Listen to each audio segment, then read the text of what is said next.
첫 번째부터 이제 시작하도록 하겠습니다. 연령에 따른 디스크의 질환, 바른 치료법은 이렇게 이제 기사 먼저 보겠습니다. 칼럼이죠. 연령별로 다른 디스크의 증상, 올바른 치료법. 경희대 이제에서 근무하시다가 동탄시티로 옮기신 김규택 교수님 기고입니다. 보통 20, 30대에도 발생하고 지속적으로 증가하는데 보통 허리 디스크는 10대부터 100세 노인까지 모든 연령에서 이렇게 발생할 수 있습니다. 특히 40세 미만 환자가 한 18% 정도 차지했는데 최근에는 이 젊은 층 환자분들도 스마트폰이라든지 자세 불안으로 이렇게 많이 늘어나고 있는데요. 이 디스크는 많이들 아시겠지만 이 안에 디스크 내부에 있는 수분이 빠져나가서 외부에, 그러니까 수분 자체가 탈수가 되고 균열이 생기면서 안쪽에 있는 수액이 뒤로 신경을 밀고 나가는 거거든요. 그래서 외벽의 균열과 염증에 의해서 통증 세포가 나와서 증상이 발현되는 거죠. 퇴행이 좀 진행되다가 외벽이 이제 눌리다가 터지면 흘러내려오는 그런 양상으로 디스크가 진행됩니다. 그래서 허리를 많이 사용해서 퇴행성 변화가 나타나고 외상성으로도 발생하는데 특히나 허리를 많이 혹사시키는 경우가 발생하고요. 잘못된 습관, 허리를 이제 무정히 앉아있던 제가 나중에 보여드릴 건데, 그리고 작은 충격 등이 이제 누적돼서 발생한 경우, 특히나 무거운 물건을 많이 드시는 직업, 체중이 많이 나가든지 운동 자체가 전혀 안 돼 있고, 젊은 사람들이 스마트폰 많이 사용하죠. 장시간 나쁜 자세를 유지하고 있는 그런 환자분들이 젊은 층 디스크의 발병 원인이죠. 지하철, 평소에 이제 앉아있는 환자분들을 이제 이렇게 많이, 저도 이렇게 보는 것 같은데, 웬만하면 의식적으로 이렇게 또 펴서, 휴대폰을 보는 것이 좋은 것 같고요. 이 통증에 대해서는 보통 시술 이런 것보다 바로 운동이나 자세 교정을 항상 다들 강조하고 있습니다. 그래서 좋은 자세 말고 나쁜 자세 말고 요게 아까 목을 좀 숙인 자세, 그리고 이 등을 이렇게 쭉 펴가지고 앉을 때 좀 편안하긴 한데 이게 허리에 아주 안 좋죠. 누워서 목을 거의 90도로 꺾어서 책을 보는 자세, 그리고 옆으로 눕는 자세도 좀 안 좋고, 물건을 들 때 이렇게 왼쪽에 있는 거 좀 무릎을 굽히면서 척추에 힘으로 들어야 되는데 이게 구부렸다 펴면서 들게 되면 척추 자체가 무리가 될 수밖에 없습니다. 그래서 이 젊은 층 디스크는 나이 든 사람에 비해서 좀 특징이 다른데 방사통, 전이통 등이 있거든요. 그래서 방사통은 디스크가 신경을 눌려가지고 다리로 쭉 내려가는 신경 자체의 통증, 당김과 저림이 있는 거고, 전이통은 그 주위 부분에 염증이 생겨가지고 통증이 생기는 건데, 방사통, 통증이 느껴지는 부위가 직접 발생 부위에서 상당히 멀게 발끝까지 저리거나 발바닥 저린 증상인 게 이제 방사통이고, 연관통은 내장 주위에 이제 피부로 투사돼서 느끼는 통, 리퍼드 페인이라고 하죠. 해당 부위에 국소적으로 통증이 나타날 수 있습니다. 허리 디스크 환자들이 요통이 생길 수도 있고 다리 저림이 생길 수도 있는 그런 상태고요. 그 젊은 사람에 비해서 노인분들은 디스크 자체가 큰 증상 없이 좀 미미한 통증을 좀 일으키다가 이제 증상이 발현되는데, 평소 허리가 좀 쑤시고 기침, 재채기 할 때도 통증이 느껴지면은 디스크일 수도 있겠다라고 생각하시면 될 것 같습니다. 물론 골다공증 가능성도 좀 있고요.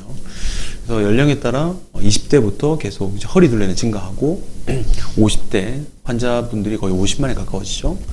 매년 증가하는 디스크 환자들이 200만이 넘어가는 그런 추세입니다. 계속 증가하고 있죠. 디스크 초반에는 이제 약물, 도수치료, 물리치료 어떤 치료하고, 디스크가 이제 튀어나온 병변에 직접 스테로이드, 신경 차단 주사, 그리고 치료용 튜브, 카테터를 진입해서 신경성형술하는 경우도 있습니다.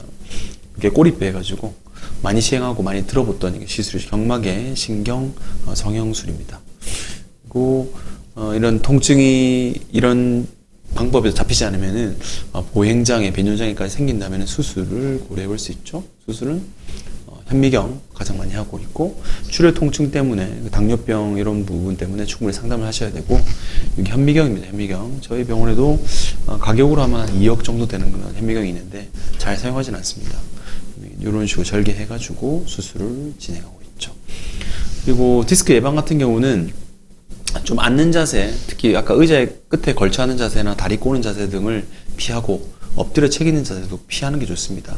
물론 강직성 척추 환자들은 이런 자세를 좀 수시로 하면 좀 좋아지는데, 예외적으로 디스크 환자들은 이거 좀 피하는 게 좋고요. 습관을 이제 반드시 갖는 게 좋죠. 이렇게 쭈그려 앉는 자세, 아까 말씀하신 대로 엉덩이를 쭉 빼고 앉는 자세, 그리고 책 읽는 자세 등이 엎드려서 허리에 디스크에 무리가 될 수 있습니다. 챗 GPT가 물어봤습니다. 연령에 따른 치료법을, 제가 좀 반말로 물어봤습니다. 치료법을 알려줘 했더니 쭉 나옵니다. 20대 일단 치료 필요 없다. 뭐 괜찮다고 합니다. 약이나 물리치료 정도. 40, 50대 빈번한데 정기 침치료 수술까지 고려할 수 있고 60대 수술 전에 반드시 상태를 고려하고 해야 된다. 그래서 뭐 마찬가지로 운동, 자세 유지, 체중 조절 등이 필요하다. 똑똑하죠.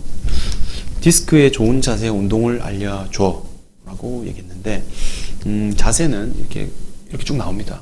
아까 말씀한 앉거나 일어날 때 살짝 뒤로 기울어지도록, 그리고 굽히거나 비틀지 않고 반드시 휴식을 취해주고, 이게 근력 강화 운동이 되게 중요한데 벽에 다리를 구부리고 미는 운동, 이제 근력 강화 운동 중에 그렇게 벽을 통해서 운동하는 게 있고요. 그리고 굽히지 않고 매트 등을 이제 바로 들어 올리고 누워서 다리를 드는 운동, 그런 걸 말합니다. 유산소 운동 좋고, 요가를 추천해 주더라고요. 저도 환자분에게 필라테스는 별로 권유 안 드리고 요가를 많이 추천드리는데, 스트레칭 개념은 요가 훨씬 또 강력하니까, 특히나 디스크 근데 위치에 따라 특정 요가 자세는 디스크를 더 나오게 할 수 있으니까 많이 굽히는 자세요. 그걸 피하시는 것이 좋을 것 같고요. 크기나 위치에 따른 치료법을 차이를 알려줘 라고 얘기했습니다. 작은 디스크 지켜보고 큰 디스크 수술하고, 위치에 따라 수술이 필요한 경우 디스크 형태에 따라 나뉘는데, 어쨌건 디스크는 수술을 잘 안 하는데 신경 증상이 있게 되면 수술까지 필요하다는 것을 알고 계시면 될 것 같습니다. 연령에 따른 치료 방법. 일단은 나이 드신 분들은 증상이 좀 미미합니다. 골다공증 가능성도 있고 하니까 증상이 좀 이상하다 하면은 반드시 체크해 보시는 게 필요할 것 같고요. 젊은 사람 같은 경우는 방사통과 전이통, 이런 증상으로 디스크가 나뉠 수 있고, 초반에는 일단은 스테로이드 주사가 좀 효과적이죠. 안 되면은 카테터로 인한 시술이 도움이 될 것 같고요. 디스크 예방하기 위해서는 무리가 가는 쭈그려 앉는 자세, 아까 무릎을 잡고 있는 자세 있죠. 의사 끝에 걸쳐 앉는 자세, 그리고 엎드려 채기는 자세 등은 피하는 것이 좋을 것 같습니다.